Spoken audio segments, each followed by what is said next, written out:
Como é que descobrimos o que os outros pensam? Como ficamos a saber o que os levou a certas decisões? Como sabemos se as nossas emoções são só nossas ou se são universais? Sabemos tudo isto através de respostas dadas às perguntas que alguém colocou. Questionar é uma forma de servir a humanidade, de lhes colocar no prato elementos para mastigar, digerir ou para contemplar. Ela adora abrir-nos a porta da casa das pessoas, embora ela própria adore estar na privacidade da sua. É até capaz de ficar 3, 4 dias sem sair do seu lar. Ela não segue uma receita pré-definida, não gosta de guiões rígidos nas conversas nem na vida. Talvez por isso tenha poesia na cozinha, goste tanto de Fausto e Zeca Afonso como gosta do Zaba, ou seja fiel ao seu batom vermelho, mesmo nos dias de luto. Ela é a soma de várias vontades e busca identificar essa variedade ao conversar com pessoas. Falo desde os 16 anos na rádio, há muito como cronista, escritora, é autora do já crescido programa Fala Com Ela na Antena 1. Porque há sempre algo para falar, porque há sempre mais para descobrir. Na próxima hora é nossa, a Inês Menezes. Bem-vinda. Olá, Catarina, obrigada. Obrigada pelo convite. Obrigada por estares aqui. Falar com uma entrevistadora é sempre difícil, mas vamos fazê-lo. Sei que a tua palavra preferida é liberdade, certo? Olha, uma das, não é? Não sei se é preferida, acho que todos facilmente diremos que é amor. No outro dia, curiosamente, num programa na Antena 1 no Destacável, o Ivo Canelas, que já passou por aqui também, sim, perguntava-me qual era a minha palavra preferida e eu, sem pensar, disse árvore. Portanto, as palavras ganham sentidos diferentes em dias diferentes. Eu acho que, atenção, a liberdade é intemporal, transversal e deve andar sempre connosco, não é? Mas... Uma vez respondeste liberdade numa outra entrevista, portanto, mas liberdade, amor e árvore, na verdade, pode haver aqui uma relação entre as três, não pode? Há sempre. Eu acho que podemos criar sempre essa relação. Eu gostaria de dizer que não se pode amar sem liberdade, embora aconteça, infelizmente, não é? E a árvore remete-me para a liberdade da natureza, a liberdade do crescimento, a liberdade de ser. Como diz muitas vezes a minha filha, não é? Deixem as pessoas ser. E a árvore pode ser o que ela quiser, a não ser que a mão humana dê cabo dela. A tua filha diz-te isso porquê? Porque ela já sentiu essa castração de não poder ser? Não, a minha filha felizmente tem tido a liberdade para ser, mas na escola, não na escola atual, mas noutras escolas por onde passou, havia cenários mais complicados, onde algumas pessoas que teimavam ultrapassar a norma, se é que isso existe, foram castradas e, portanto, lembro-me de um dia em particular, e já falei inclusivamente disso, em que a minha filha chegou a casa e vinha perturbada com um desses contextos de opressão, não em relação a ela, mas em relação a um aluno, e ela dizia-me angustiada, deixem as pessoas ser. E é mesmo isso, quando nós estamos aqui às vezes a falar dos limites de alguém, da sua vida, da sua privacidade, a questionar se alguém fez determinada intervenção cirúrgica, estética, o que é que isso nos interessa? De facto, deixem as pessoas ser, não é? Deixem as pessoas fazer o que elas quiserem, partindo do pressuposto que estamos aqui para fazer o bem, não é? Uhum. Sendo isto muito relativo também. É uma escolha que só impacta a própria pessoa, não é? Claro. Portanto, porquê estarmos a interferir na vida das pessoas? E muita coisa para te perguntar. Mas sobre a liberdade de ser, e por causa dessa frase tão relevante, deixem as pessoas ser, tu própria em criança não podias ser tudo aquilo que tu querias ser. Li que disseste que tiveste uma infância complicada, mas depois não elaboraste muito. Fiquei muito curiosa com isso. Até porque nós hoje vemos uma Inês livre, até na forma de se expressar. É outro tema que quero falar contigo. Mas que se calhar também essa liberdade agora está tão viva porque essa sede vem desde muito cedo e não foi conseguida. Eu acho que a nossa liberdade, enquanto mulheres, sobretudo, não é? tem que ser construída, porque a sociedade não está preparada para a liberdade das mulheres. Aliás, estamos a assistir a isto hoje em dia, em direto até podemos dizer. Eu cresci num meio pequeno, eu nasci em Lisboa, mas fui viver depois para Mindelo, uma aldeia a 20 quilómetros do Porto, uma aldeia muito especial, porque tem campo e mar muito perto, não é? Eu primeiro fui viver para a zona da praia, uma zona mais aberta, digamos, e depois vivi muitos anos no campo, aonde volto ainda. E, enfim, o meu pai era uma pessoa, ainda um homem muito conservador. E eu cresci com as rédeas do meu pai, não é? E o meu pai às vezes diz-me ainda a brincar, porque tu eras muito malandra, e eu penso, eu não era de todo na ideia do meu pai. Que eras malandra ou que eras só uma criança? Não, era enfim, vamos pensar em mim adolescente. Obviamente comecei a descobrir os amigos, a música e quis dar largas à minha liberdade. Portanto, imagina, eu devo ter saído pela primeira vez à noite aos 16, 17 anos. Isto é o mais normal hoje em dia, penso eu, não é? Sim. Mas, portanto, eu tive que fazer um trabalho complicado, com vários obstáculos vindos do meu pai, pensando aqui num casal, obviamente heterossexual, o meu pai, a minha mãe, uma mulher muito especial, com a qual eu me identificava muito, mas não livre, muito resignada. Também por causa dele? Porque era um modelo vigente, não é? Do homem que ganha o dinheiro, a pessoa que pode ditar as regras da casa. O dono da casa. O dono da casa, não é? E a dona de casa, que foi o que aconteceu.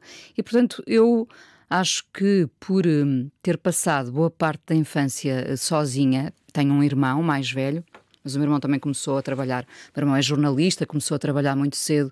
E temos uma diferença de 6, 7 anos, o que depois se reflete em termos de convívio, não é? Hoje em dia penso que convivi pouco com o meu irmão, porque o meu irmão já estava bastante mais à frente de mim. E então eu vivi ali bastante tempo sozinha, a descobrir as coisas que o meu irmão me passava, a informação preciosa musicalmente, culturalmente, mas eu não tive amigos muito cedo, não é? Fiquei muito tempo com a minha mãe, o que foi ótimo, para ficar muito nutrida em termos de amor e de afeto, mas tive dificuldades em ter amigos e, portanto, só tive realmente amigos aos 13, 14 anos, 15, e de facto só comecei a sair a partir dos 16, 17,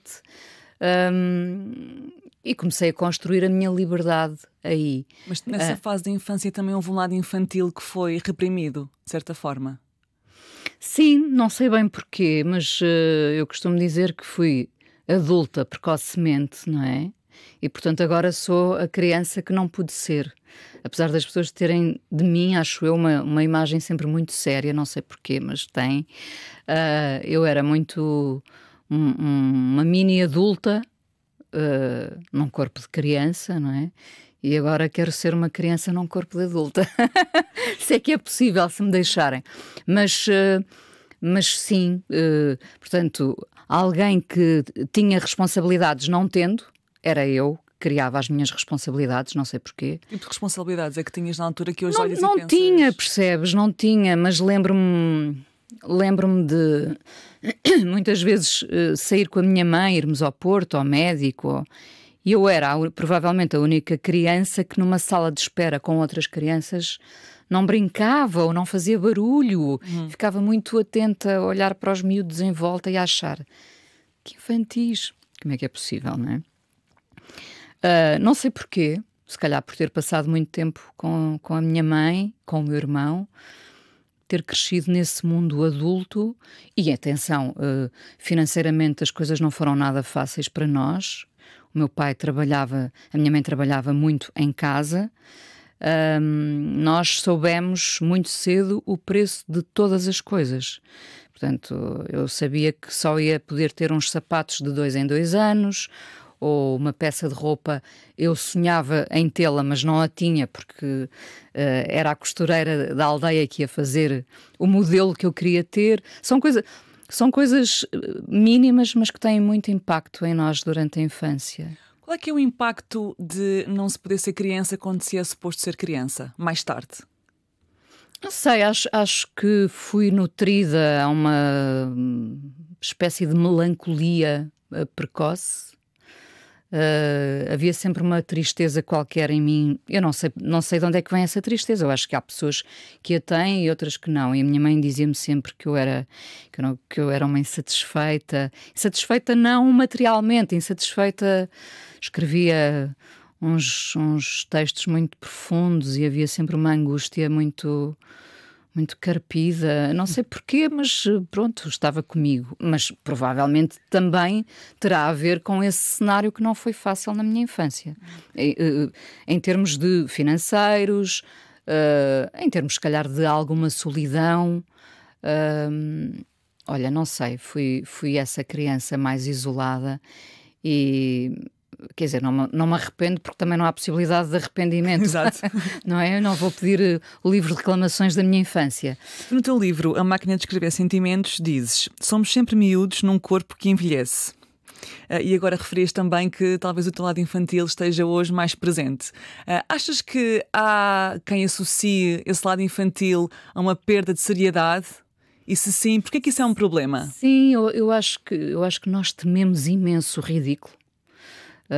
Ainda há poucos dias falava com a minha filha sobre isso porque houve a festa dos 20 anos do Fala Com Ela e eu, para além de ir passar música, fartei-me de dançar. Dancei horas e horas enquanto passava música.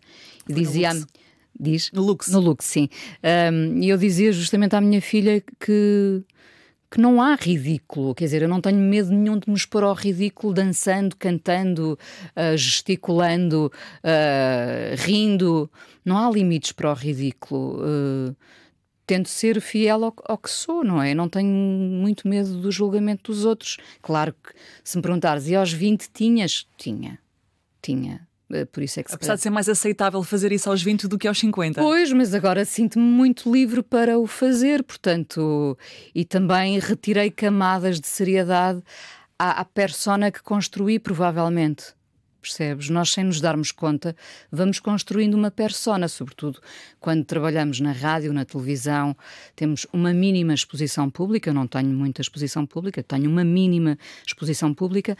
Criamos uma persona e depois custa-nos sair dessa persona. Tu és a pessoa que apresenta um programa e que é séria nas suas conversas, mas também pode estar ali a dançar de forma livre. É claro, e a rir com o convidado e com a convidada, não é? As pessoas muitas vezes fazem uma ideia que não corresponde de facto ao que nós somos, não é? Portanto... Mas ainda há um julgamento de não podes ser tudo. Ou és a pessoa séria que está aqui a fazer um programa, ou és a pessoa louca, entre aspas, como diz a Gisela João, por exemplo, louca que está ali, como se os dois momentos não pudessem ser feitos na mesma pessoa. Mas nós somos isso tudo, não é? Somos em diferentes momentos. É raro podermos conciliar o profissionalismo, a loucura, o deboche, a pândega. Às vezes não é fácil conciliar, mas, por exemplo, numa conversa, que é o que nós fazemos, aqui e eu também, não é?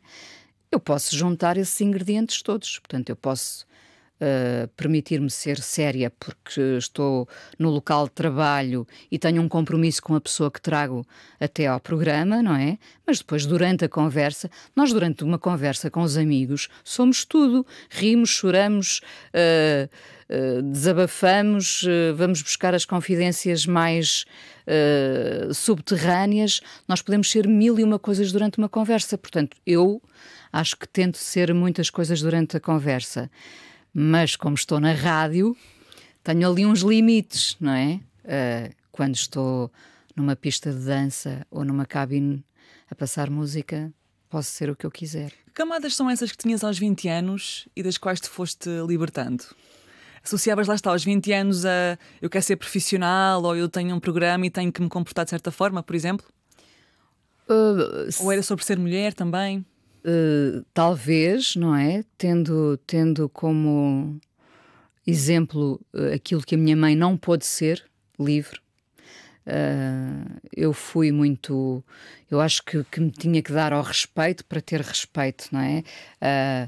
E se fizéssemos agora um antes e agora, não é o antes e depois, mas é o antes e agora, eu vestia-me sempre de preto, com o meu eyeliner negro e o batom vermelho, que mantive através dos anos. Ele vai variando, mas nunca abdiquei dele. Mas se pensarmos nessa pessoa que se vestia de preto, sempre de preto, e a pessoa que eu sou agora, que nunca se veste de preto porque quer abraçar as cores todas, há uma grande diferença. O preto também é um escudo, uma defesa. Portanto, se calhar eu tinha mais defesas aos 20 anos que não tenho agora. Porque és mais confiante também? Porque sim, porque fazer terapia me trouxe muita confiança. Foi fundamental para descobrir a pessoa que eu era verdadeiramente. O que é que te levou à terapia? Olha, o meu parto, uma questão bastante complexa para mim, sendo que muitas mulheres passarão horas muito mais complicadas do que as minhas, mas eu tive uma gravidez muito feliz, mas quando finalmente dei entrada na maternidade Alfredo da Costa, tive um processo complicado. Agora identificamos como violência obstétrica. Violência obstétrica. Na altura eu achei só que foi um período muito complicado, em que tudo correu mal, em que fiquei 12 horas, sabendo eu que há mulheres que ficam muito mais tempo, mas 12 horas com uma complicação de saúde que não foi rapidamente atendida e, portanto, trouxe complicações para mim e para a minha filha, não é?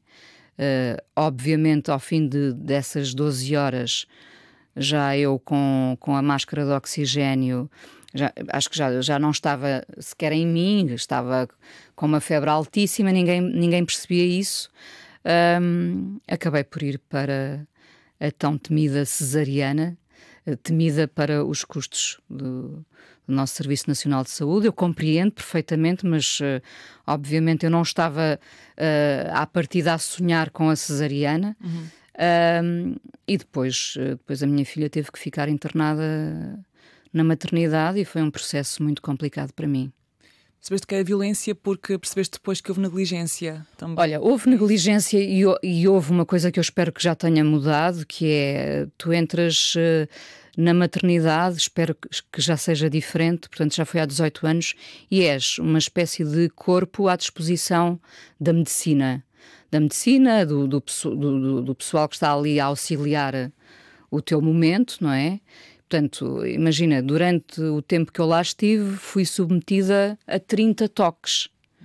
E esses toques acabaram por provocar aquilo que eu tive depois, eu e a minha filha. Eu lembro-me perfeitamente, aliás, já falei desse momento, de estar já com muitas dores, nem sequer pude levar a epidural, porque as coisas se complicaram, e de um médico entrar com um grupo de 20 alunos, 20 ou 30, já nem sei, e não me dizer boa noite, nem perguntar se podia, e eu sentir que era um corpo à disposição da medicina. E, portanto, isso repetiu-se ao longo da noite várias vezes. Como eu dizia, a brincar, porque temos de ter humor sobre isso. Só faltava a senhora da limpeza também ter-me feito um toque. E obviamente nunca houve dilatação e eu tive que acabar por ir para a cesariana, e lembro perfeitamente quando foram as últimas palavras que eu vi antes de começar a cesariana, da médica ter dito, bom, lá vamos nós para a cesariana da hora do almoço.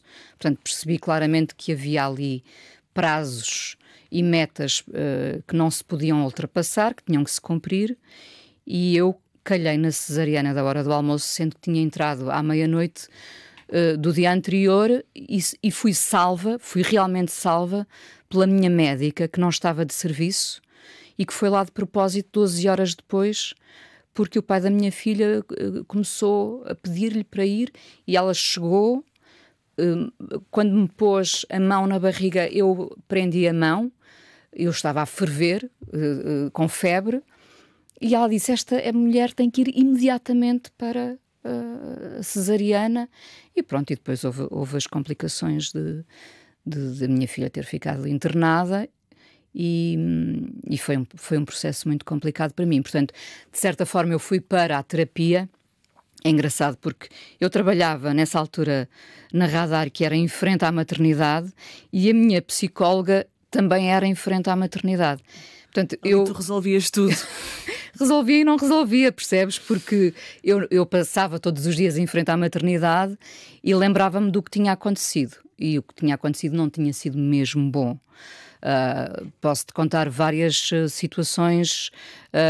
Depois foi muito complicado. Imagina, tu passas por um processo complicado e o meu será apenas uma gota d'água nesse imenso oceano da violência. Mas é a tua história. Mas é a minha história, pronto. Eu passo por esse processo complicado, a minha filha nasce, é uma alegria quando ela me é entregue. E depois de já estar com ela há muitas horas, provavelmente terei passado a primeira noite com ela, já não me lembro. Há um momento em que um dos médicos vai lá à enfermaria onde eu estava, diz o nome da minha filha e diz: ela vai ter que ser levada. E esse momento em que eu e o pai da minha filha vamos entregar a nossa filha para ela ficar internada é de uma violência imensa, porque tu pensas: eu passei por isto tudo, e este é o pensamento vigente na cabeça das mulheres, que é: eu passei por isto tudo, mas agora estou com a minha filha. Mas eu não fiquei com a minha filha. Portanto, nós tivemos que ir entregar. Lembro perfeitamente mais um momento de humor, que no meio daquela tragédia toda nós fomos até aos cuidados neonatais e estavam a ouvir a RFM e eu pensei: oh meu Deus, ela vai ficar a ouvir a RFM. Pelo menos ponham na Radar. Foi só uma brincadeira, evidentemente, não é?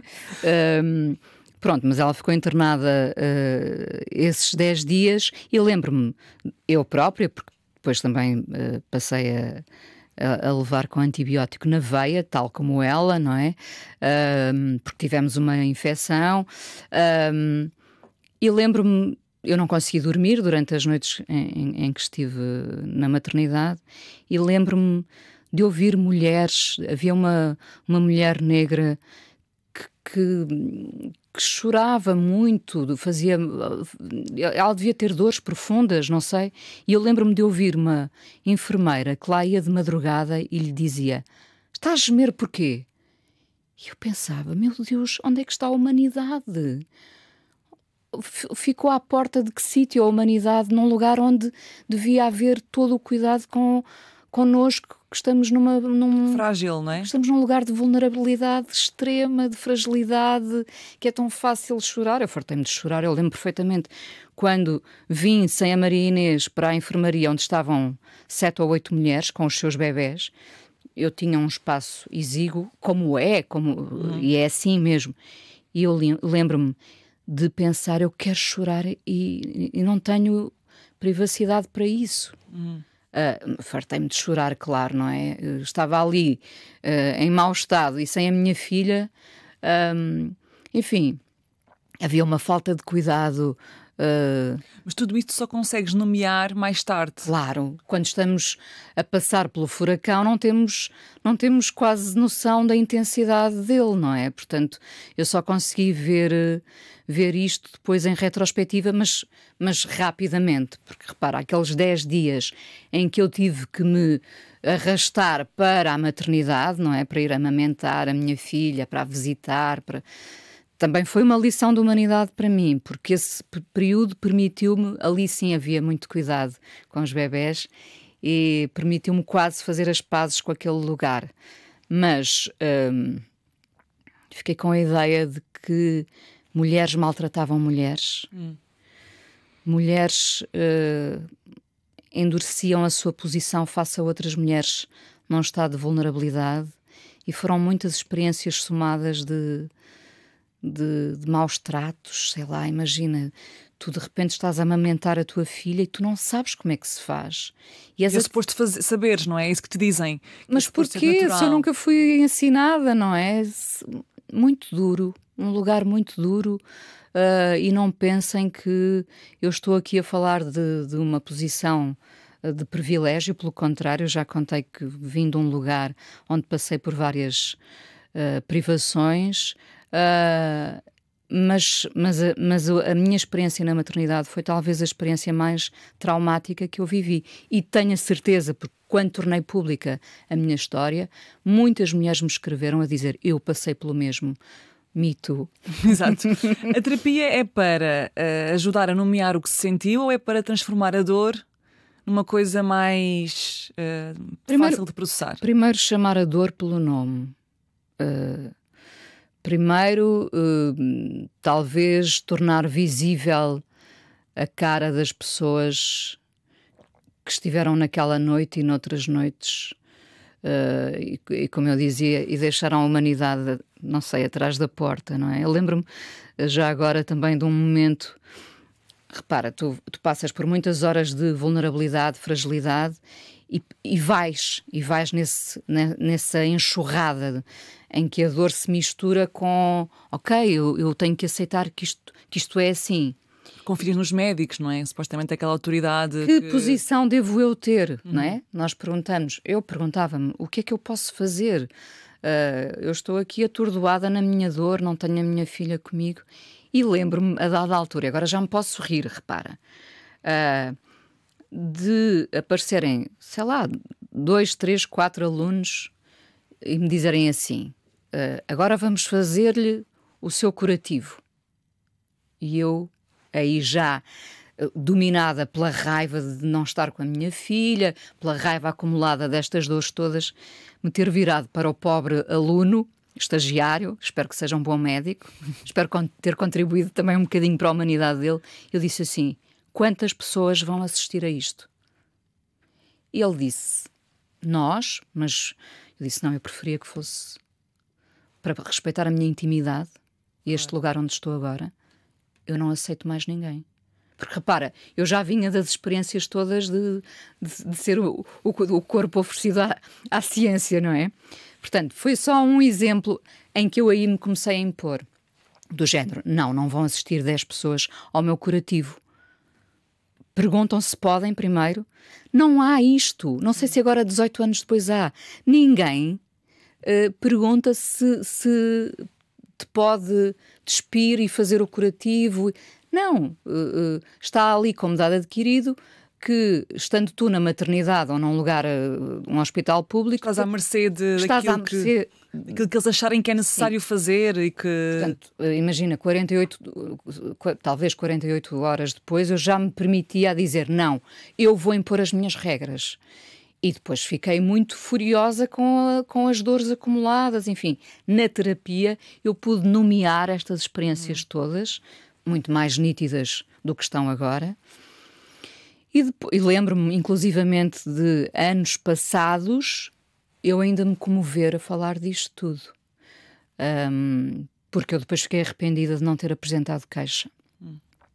Eu escrevi, na altura eu tinha um pseudónimo que era o Sexy Cidália, e eu escrevi uma crónica enquanto Cidália a relatar o que me tinha acontecido. No DN? No DN, sim, no JN. Mas era a Cidália, não era eu. E essa crónica teve muito impacto na maternidade. E muitas mulheres escreveram à Cidália a dizer que tinham passado pelo mesmo. E depois eu assumi, enquanto Inês Menezes, claro, que tinha passado, sim, que tinha passado por isso. E agora, não querendo ser chamada para estar sempre a falar disto... É a tua história. É a minha história, e agora apareceu-me um sítio bom para podermos falar disto. Na terapia eu nomeei as dores, os responsáveis, e depois, sim, acho que aprendemos, de certa forma, não a esquecer, mas a fintar a dor. É fundamental tu seguires em frente.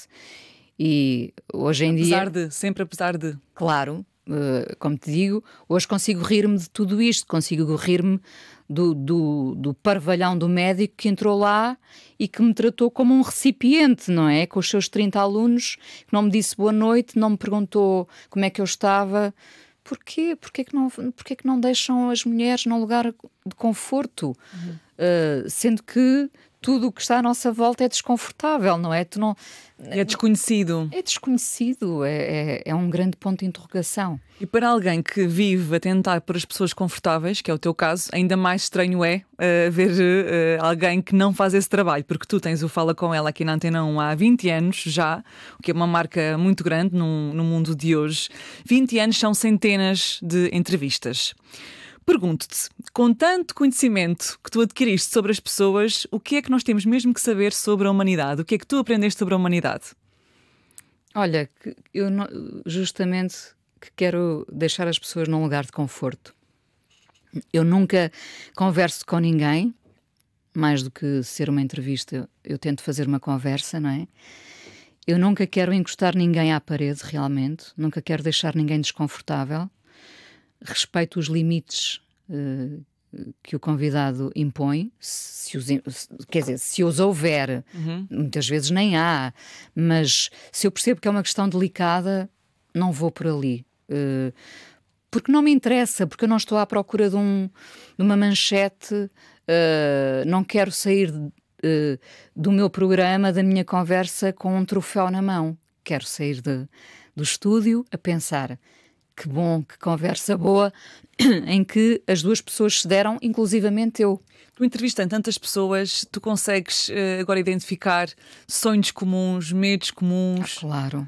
Independentemente de ser a pessoa de sucesso X ou a pessoa de sucesso Y, ou a pessoa de menos sucesso, seja aquilo que o sucesso for, não é? Eu acho que nós praticamos todos, embora nestes tempos seja fácil esquecer isso, mas nós praticamos todos uma linguagem universal onde entra o amor, o medo,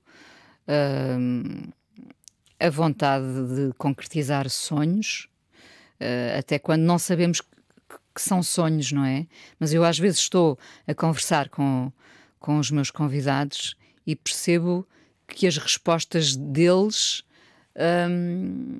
me são comuns, no sentido em que me está a contar um medo, um sonho fracassado, sei lá, uma linguagem comum. Nós todos praticamos essa linguagem. Desde o mais privilegiado ao menos privilegiado. Sim. Claro, sim. Com contextos diferentes, mas identificas essas semelhanças. Eu não acredito que o homem superpoderoso, milionário, não tenha medo da morte ou não tenha medo do desconhecido. O medo do desconhecido. Ele está protegido na sua zona de conforto, que é muita, não é? Mas, ao virar da esquina, pode esperá-lo algo com o que ele não contava. Portanto, nós todos temos medo do desconhecido. Não conheço ninguém que me diga eu adoro o desconhecido. Não. Nós temos medos, não é? Isso também é reconfortante para ti? Ou seja, tu ouvires alguém a partilhar um medo que tu pensas, eu também tenho isto, então deixa-te mais reconfortada? Sim, não. Eu gosto sobretudo de confessar as minhas, algumas das minhas fraquezas e fracassos. Há uns tempos, numa conversa, eu dizia que tinha descoberto o prazer de desistir. Na verdade, sempre esteve comigo, esse prazer. Eu até, de certa forma, contrariei. Imagina, Catarina, uma das coisas que eu mais gostava de fazer era ter um compromisso, compromisso que podia ser só almoçar com um amigo ou ir fazer qualquer coisa com uma amiga e em cima da hora ou de manhã eu acordava e dizia: e se eu não fosse? E, portanto, senti durante algum tempo que falhei com os meus amigos porque eu tinha um prazer enorme nessa desistência. Esse poder de poder dizer não. Sim. Que remete para depois o simples prazer de ficar em casa. 3 ou 4 dias em casa, meu Deus. Fechar a porta e dizer: eu agora não preciso de sair, que maravilha. Mas o prazer de desistir, agora muito mais, acho eu, apesar de tudo, mais madura, tem que ver com estas coisas em que nós perseguimos. Por exemplo, eu quero muito conseguir fazer determinada coisa. E lutas e ultrapassas etapas e obstáculos como se fosse o jogo da glória, não é? Para chegar ali àquela meta, tiras os dados, passas por uma série de pequenas armadilhas e depois a coisa não se dá. E tu pensas, olha, eu senti um alívio até porque não consegui isto. Tu referias isso sobre o conduzir, não é? Sobre aprender a conduzir. Eu referia isto numa coisa em particular que eu não consegui na minha vida profissional.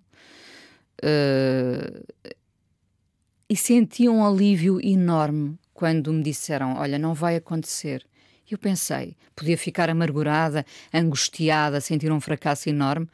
E lembro-me porque contei isto já. Eu estava a pôr a louça na máquina e pensei, olha que bom, afinal não vou ter que fazer. Mas era um objetivo teu e depois tiveste mesmo esse reconforto em não acontecer, apesar de ser um objetivo teu? Sim, porque pensei, eu andava a perseguir isto tanto em demasia, e a minha mãe dizia muitas vezes, Inês Maria, se tiver que ser teu, será. Aquelas coisas que as mães nos dizem, não é?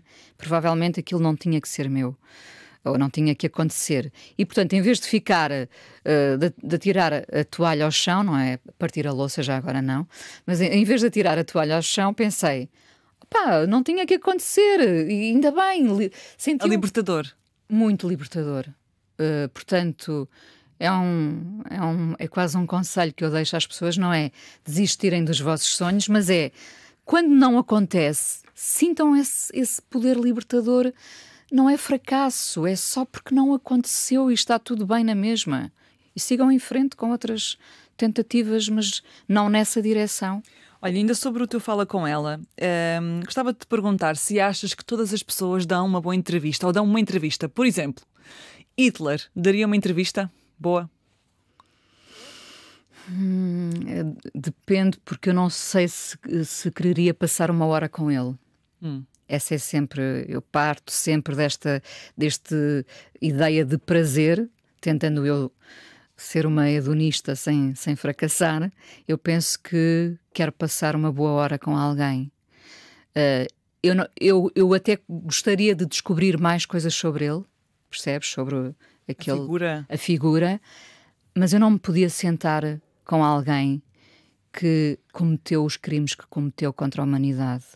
Portanto, isso inquina logo o processo. Eu não me posso sentar com alguém que todos os dias pratica uma linguagem de ódio, de xenofobia, de misoginia. Lamento, mas não posso. Eu aqui, obviamente, digo, eu não sou jornalista, eu escolho as pessoas com quem quero passar uma hora. Mas será que todas as pessoas têm alguma coisa boa para contar? Eu acho que sim. Eu acho que sim. E todas têm também uma capa. Portanto, não tenho dúvidas que aquele homem que praticou os crimes hediondos que praticou tinha uma capa e teria as suas... Todos nós temos essas fragilidades, esses medos. Somos todos tão falíveis, não é? Tu não gostas muito de capas e é por isso que também não trazes muitos políticos, não é? Porque dizes que têm muitas capas. Tem, sabes, lá está, têm muito medo do ridículo, têm muito medo de cometer um deslize, eu percebo, e depois esse deslize é-lhes arremessado e é extrapolado também, amplificado, mas raramente um político dá qualquer coisa de seu, percebes? Eu gostava que os políticos se humanizassem mais, que nos contassem os seus fracassos. Repara, um bom exemplo disto é uma noite eleitoral em que todos reclamam vitória. Ninguém diz, eu fracassei, eu saio daqui com este ar derrotado e vou para casa e não estou feliz. Nunca ouves ninguém dizer isto. É hilariante, não é? Porque todos reclamam vitória. Ou todos culpabilizam outras coisas ou outros fatores. E a vida é feita de muitos fracassos, não é? Nós todos sabemos que a vida é feita de muitos fracassos, portanto, provavelmente temos os nossos líderes partidários às vezes a chorar um canto. Eu prefiro imaginá-los assim. Inseguros ou com dúvidas. Inseguros, porque isso também os vai humanizar. Nós notas... precisamos de políticos humanizados, não é? Tu notas que ao longo dos anos as pessoas têm tido, também se calhar com as redes sociais, mais dificuldade em dar-se, em falar abertamente? Por exemplo, eu aqui no programa às vezes sinto isso, que tem receio de que aquele momento depois seja cortado, colocado eu também tenho. num vídeo. Mas até agora está a correr bem. Não, mas percebes que qualquer coisa seja usado contra nós. E tu sentes que isso está a dificultar que as pessoas se abram nas conversas? Sim, não, porque depois quando as pessoas são verdadeiras, espontâneas, isso também tem um impacto imenso junto de quem as ouve, segue. Quantas vezes tu tiveste aqui pessoas que, sendo verdadeiras, espontâneas, geraram uma onda de amor enorme à volta delas, não é?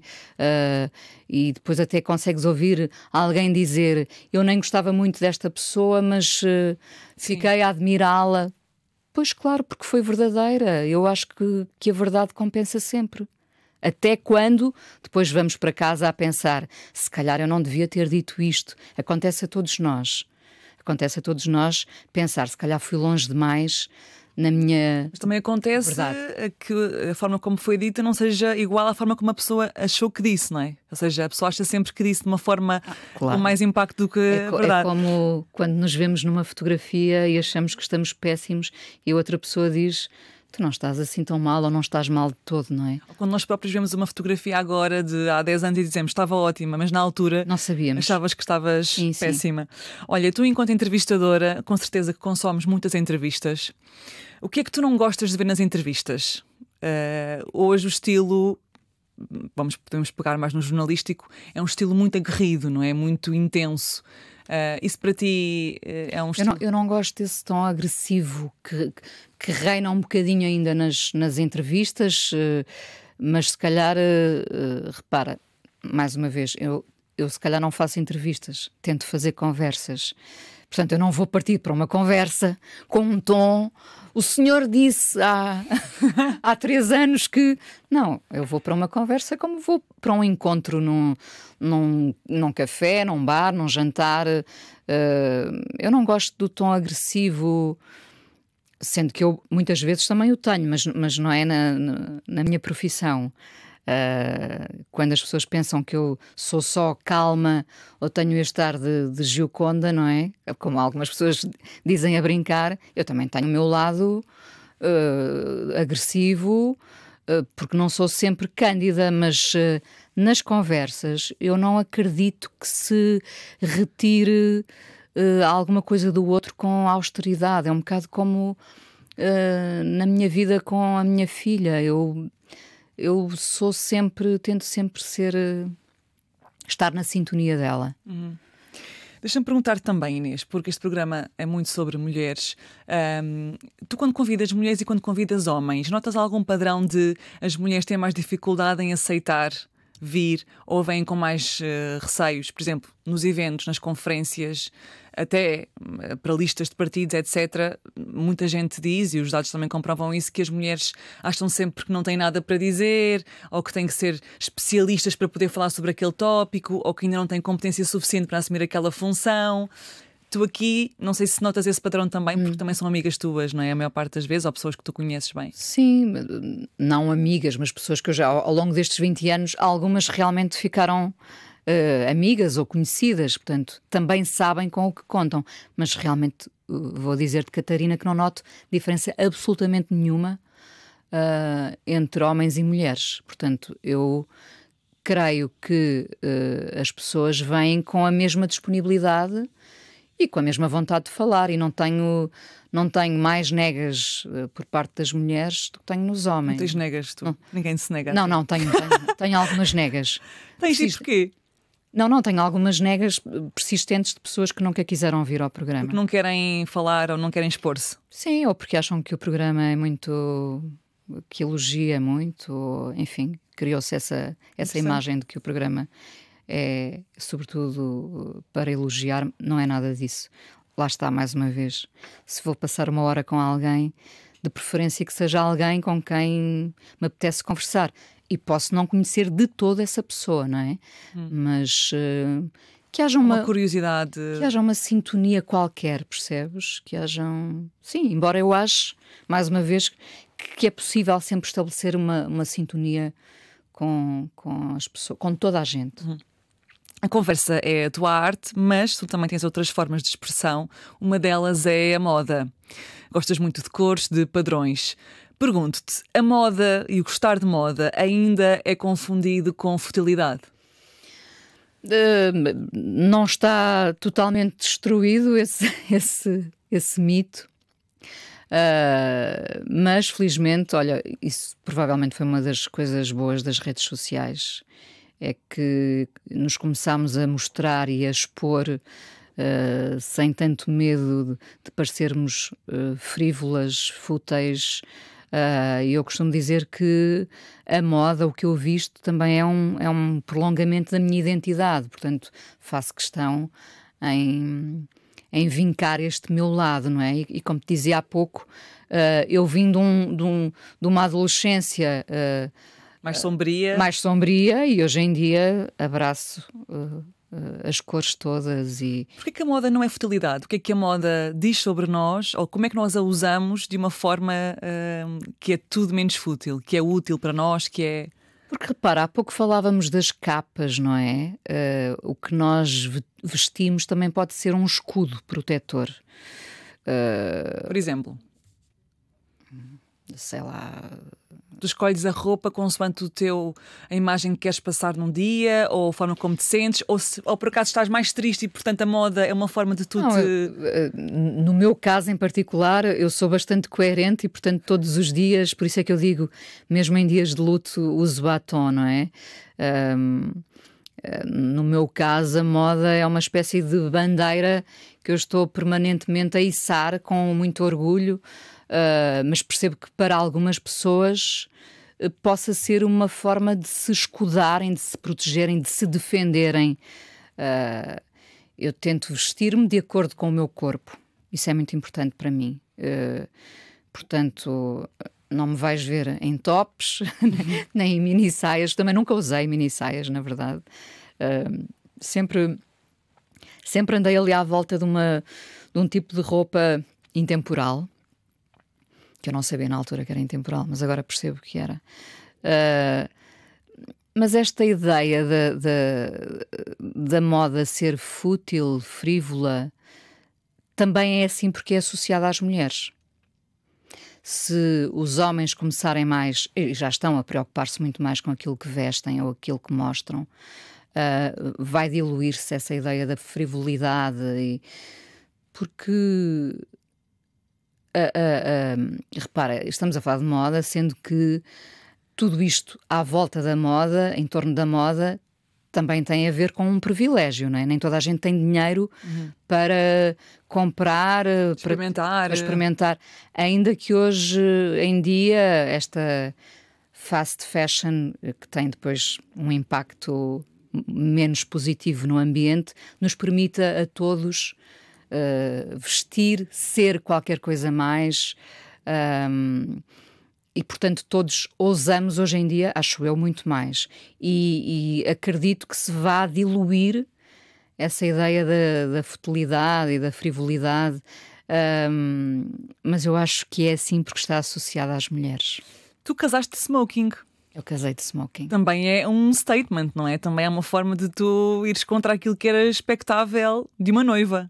Sim, mas é tua... diverte-me. Pronto, diverte-me pensar porque é que eu tenho que vestir um vestido branco ou outra cor qualquer. Na verdade, foi a segunda vez que me casei, e da primeira vez também não me tinha casado de vestido, muito menos branco, mas desta vez fiz questão que, isto já foi há 4 anos, que o smoking me vestisse,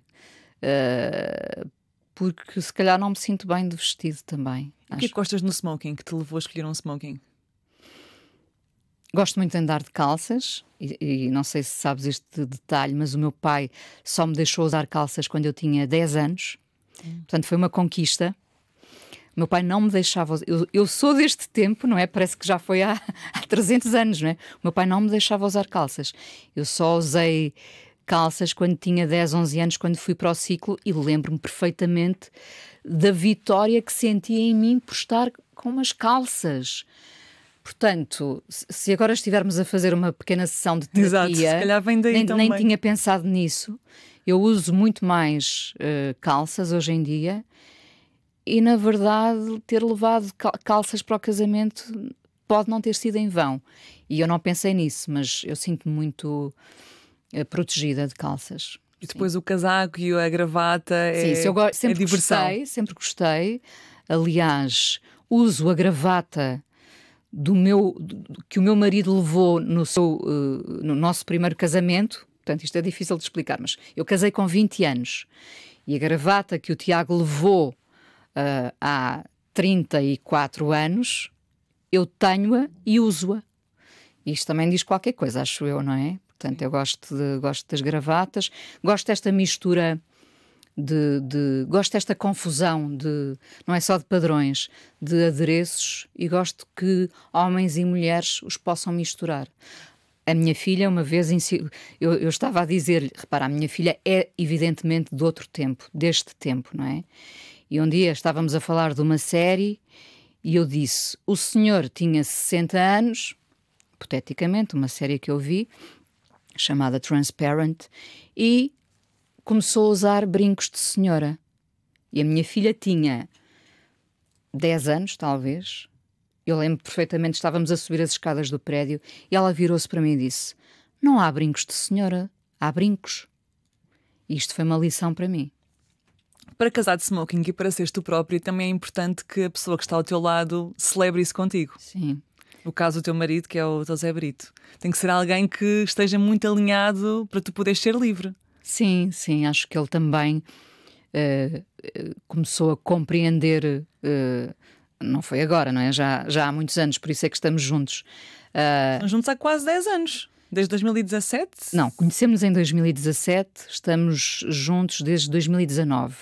Houve ali ainda um tempo de namoramento. Claro. Começámos por ser amigos, conhecemos no Festival da Canção, depois no Festival da Eurovisão, estivemos nesse ano mágico do Salvador Sobral e começámos de facto como amigos a conversar, a ir jantar, com outros amigos inclusivamente, e depois só percebemos que estávamos apaixonados mais tarde.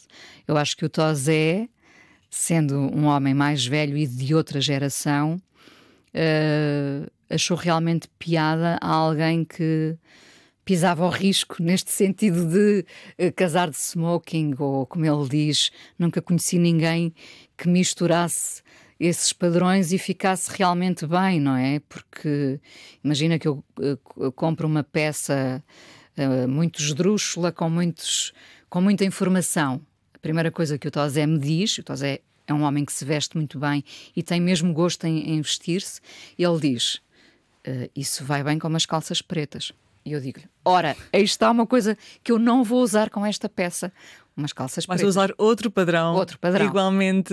Eu acho que há uma provocação, há uma vontade de provocar aí. Se calhar também vem desse passado da austeridade que eu vivi, não é? Com um pai severo que só me deixou usar calças aos 11 anos.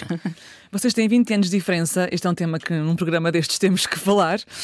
Ele é 20 anos mais velho do que tu e claro que para a imprensa este foi um pormenor que suscitou muito interesse, muita curiosidade. Porquê? Porque ele é mais velho do que tu? Sim, imagina, suscitou interesse, não é? Não foi um pormenor, foi um por maior. Agora, imagina se eu tivesse mais 20 anos que ele. Isso estaria a ser falado até hoje, não é? Mas porque as pessoas ainda veem o amor com base em números também? Não sei, as pessoas acham que a idade pode determinar alguma coisa. Na verdade, não determina. Pode ou não? No meu caso, realmente não. Eu percebi que gostava realmente do Tosé, que vinha com 20 anos a mais e também com muita bagagem. E foi isso que me fascinou. Ele ter calma e sabedoria e não ter ansiedade em demasia sobre as coisas. Eu tenho aprendido bastante com ele em relação a esta matéria da ansiedade. Eu acho que nós somos todos ansiosos. O que é que ele te diz que te marcou? Olha, ele diz uma coisa muito bonita que eu tento lembrar-me diariamente, que é, e foi uma das coisas essenciais para me apaixonar por ele: se não abraçares a vida não te vai abraçar de volta. Ou seja, se não amares a vida, se não gostares da vida, e na vida entram as pessoas, o teu trabalho, não vais receber. E eu já era assim, e nós os dois somos muito parecidos nisso. Nós os dois temos, com as devidas diferenças, temos muitas coisas em comum. Somos muito generosos, oferecemos tudo o que podemos aos nossos amigos, gostamos de receber os nossos amigos, amamos a vida. Recebemos em troca, é verdade. Amar a vida é o quê? É estar entusiasmada?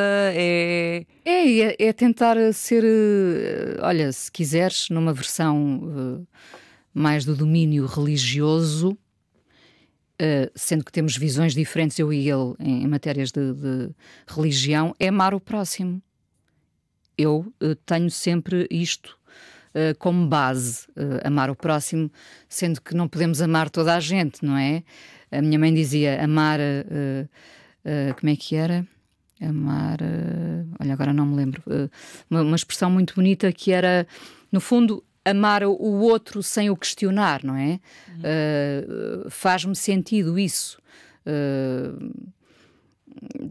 Ter amor para dar sem encontras alguém na rua que te pede ajuda e ajudas. Não quero fazer disto uma sessão de autoajuda, mas esse é que devia ser o princípio da religião, de toda a religião. Amar o próximo, fazer o bem sem olhar a quem. Isso. É essa a expressão que a minha mãe me ensinou e isto ficou comigo. Portanto, eu tentarei ajudar uma pessoa que me peça ajuda, acontece muitas vezes, tentar ser sempre o mais simpático possível com as pessoas. Isto é um bocadinho amar a vida e para que a vida te ame também. Apesar de, como referiste, se fosses tu a ter mais 20 anos do que ele, seria um problema mediaticamente maior, ainda assim, ouvem-se algumas coisas por se estar com um homem 20 anos mais velho. Tu tens 53, ele tem 73. Ele já tem 74, eu estou quase a fazer 54. Ainda assim, ouvem-se algumas coisas, ou não? Olha, como... Ouvem-se alguns olhares, não sei. Não muito, por acaso, não sinto nada, ou então, se calhar eu escolhi escudar-me na minha bolha, mas não sinto nada. Não tenho nada para herdar do Tosé. Vamos já aqui fazer uma declaração de interesses. Em termos monetários. Em termos monetários não tenho absolutamente nada para herdar do Tosé. Ficou tudo entregue e bem às suas filhas. Portanto, estamos um com o outro, mesmo por amor. Não há aqui bens materiais em jogo. Tosé vive na casa que é minha, veio viver para a casa que eu tinha. Com a tua filha também? Com a minha filha. Houve ali um processo de adaptação. Primeiro o Tosé foi viver para uma casa sozinho, para que não houvesse essa mudança drástica. Acho que foi tudo feito com os passos certos. Há sempre no meio disto tudo a dor de alguém. O Tosé tinha um casamento longo que ficou para trás e, portanto, há sempre dor e injustiça nestes casos, não é? Mas eu acho que tentámos fazer tudo bem e estamos um com o outro por amor. Não sinto... Acho que até as pessoas escrevem muito para dizer vocês são uma inspiração e que assim, bom. tu te sentes uma inspiração ou sentes só que estás a viver a tua vida? Não, e pronto? Só estou a viver a minha vida, por acaso, com um homem mais velho, da mesma forma que o pai da minha filha era um homem mais novo. Para mim, a idade é mesmo só um número e pouco me interessa. Olha, tu podes ser uma inspiração por muitas coisas. Uma delas também é porque não deixaste que a idade também te travasse para aprenderes novas coisas e para teres novas experiências. A água para ti era algo que te causava muito receio. Tu tinhas muito medo de nadar, não sabias nadar. Segundo as minhas pesquisas, o medo de nadar está muito associado a relatos de medo de perder o controlo, medo de se entregar, medo de perder o chão. Este teu medo de nadar tinha a ver com isto? O perder o chão? O não saberes como Sim, fazer? Com esse pânico de perder o controlo. Aliás, lembro perfeitamente na terapia da minha psicóloga me dizer se calhar eu conseguia ensinar a Inês a nadar aqui no consultório, não é? A verdade é que eu tive que passar pela experiência de ir para dentro da água, dizer 300 vezes à minha professora de natação: eu não consigo. Consegue. 1, 2, 3, mergulhe. Foi um processo, talvez das melhores coisas da minha vida foi ter ido para dentro daquela piscina, sentir-me uma criança feliz. Um processo de muita humildade, não é? Completamente, não é? Repara. Tinhas 50 anos quando foste. Mais, se calhar. 52, pronto. Sim. 50. Foi ontem mesmo. Mas foi realmente, não é? Com muita pena minha, a professora Inês deixou de estar naquela piscina e, portanto, eu deixei de ter aulas porque gostaria de continuar a ter. Mas foi um processo de humildade, de perder o chão, até porque estava na água, testar os limites do ridículo. Era muito divertido, Catarina, porque repara, inicialmente eu tenho miopia, ia sem lentes, portanto eu não via ninguém à minha volta, mas a piscina estava cheia de homens espadaúdos a fazer ali a sua performance atlética, não é? Aquele chapão na água. E eu era só a mulher de 50 anos que dizia com a sua placa de esferovite azul: eu não consigo, eu não vou conseguir. 1, 2, 3, mergulho. Pronto, eu ria-me perdidamente, porque depois tinha que haver estes momentos de humor entre mim e a professora, eu sempre a enxovalhar-me, eu própria a enxovalhar-me, não é? E a rir muito, e lembro-me, isto atravessou, eu parei, a minha mãe morreu, portanto, eu lembro-me quando voltei, tive até um momento catártico dentro da água com a minha professora, que ficava quase sempre fora, nunca esteve quase dentro da água comigo, mas foi ali um momento, um embate. Eu voltei desse período de luto e voltei a aprender, neste caso a nadar, mas se calhar a ter controle sobre algumas coisas. Mas eram momentos de muito humor e em que por isso é que eu percebo a importância do desporto, não praticando, que é, eu ia para lá e durante aquela hora eu esquecia-me por completo da minha vida. Mas o que é que te desbloqueou? Portanto, porque naquele processo todo tu não sabes se vais conseguir ou não, não é? E o que é que a tentativa e o erro. O que me desbloqueou foi a tentativa, o erro, o enxovalho, o riso, a persistência. Foi muito tempo? Ainda foi, sim. Foram 2 períodos longos. Eu queria muito que continuassem, mas que interrompi agora. Mas nós estamos sempre a tentar combinar, fazer umas aulas, enfim. Mas há vergonha em admitir-se que aos 50 anos não se sabe nadar e que se está a aprender? Sim. Mais que não se sabe ou que se está a aprender? Não, que não se sabe. Muitas mulheres também me escreveram a dizer: sabe, eu também, ou então apanhavam-me assim num canto e diziam: eu também não sei nadar, será que me pode dar o número da sua professora? Sim, é um bocado como, sei lá, porque é que de facto temos vergonha de não saber andar de bicicleta? Há pessoas que não sabem andar de bicicleta, e qual é o problema? Há pessoas que, sei lá, que têm pânico em fazer determinadas coisas, mas porquê é que não podemos todos admitir que não conseguimos, que não sabemos? Há tantas coisas que eu não sei. Ainda não sei nadar espetacularmente. Sei sentir-me à vontade na água. Sei rir-me na água. Já não sinto uma falta de ar tremenda quando entro numa piscina, mas não me atiro. Não sou o homem espadaúdo, até porque não sou espadaúdo, que se atirei. Não, entro devagar e retiro depois muito prazer dos momentos na água. Assim. E hoje já não tens medo de perder o controle? Tenho menos, mas tudo desagua, estamos a falar em água, piscina, tudo desagua nesse medo de perder o controle. E na vida tens medo de perder o controle?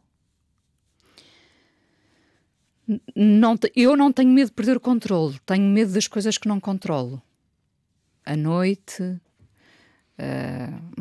o desconhecido. Não tenho medo eu de perder o controle, mas tenho medo das coisas que não controlo. Nós não controlamos o mundo, nós não controlamos o pulsar dos dias. Na verdade, são mais as coisas que nós não controlamos do que aquelas que controlamos. Obrigada. Obrigada. Inês Menezes. Obrigada. Foi um gosto. Nós voltamos na próxima semana. Até lá.